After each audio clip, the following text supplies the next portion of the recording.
আজকে আমাদের যে ডেপুটেশনটা সেটা গ্রাম উন্নয়ন দপ্তরে আমাদের রেগা শ্রমিক এবং ডিডিটি শ্রমিকদের নিয়ে আজকের এই ডেপুটেশন। বিগত দিন সরকার আসার আগে বলেছিল, ভীষণ ডকুমেন্টে লেখা ছিল যে রেগা শ্রমিকদের তাদের বেতন বৃদ্ধি করবে, কিন্তু আজকে অবধি কোনো কিছু হয়নি।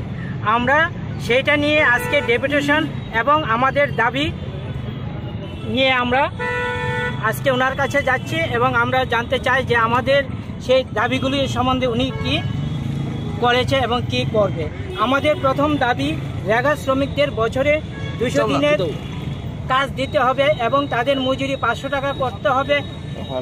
তালিকাভুক্ত সকল রেগা শ্রমিকদের সমানভাবে দিতে হবে তাদের মজুরি।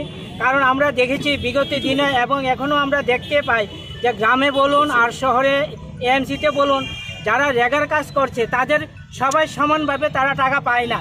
কেউ পাচ্ছে 180 টাকা, কেউ পাচ্ছে 190 টাকা, এখান থেকেও তারা কাটমানি নিয়ে যাচ্ছে। কিন্তু এরকমভাবে কী করবে, টাকাই পায় 200 টাকার মতো, সেই টাকা থেকে এরকমভাবে রোদ্রে বৃষ্টিতে পরিশ্রম করছে, এটা থেকেও তারা কেটে নিয়ে যাচ্ছে। তারপরে আমাদের দাবি হলো কাঁটাতারের ওপারে যারা ভারতীয়রা আছে তাদেরকে রেগার আওতারে আনতে হবে এবং যেই সকল রেগার বইগুলোকে বাদ দিয়েছে পুনরায় তাদেরকে ওই জায়গাতে আবার নথিভুক্ত করতে হবে। বর্তমান কাজের 7 দিনের মধ্যে বকেয়া টাকা তাদের পূরণ করতে হবে।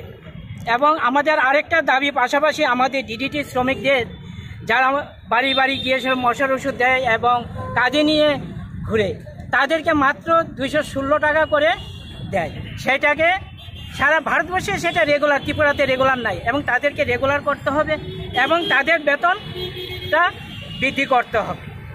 আজকের আমাদের এই নিয়ে ডেপুটেশন। মূলত কত দফা দাবি?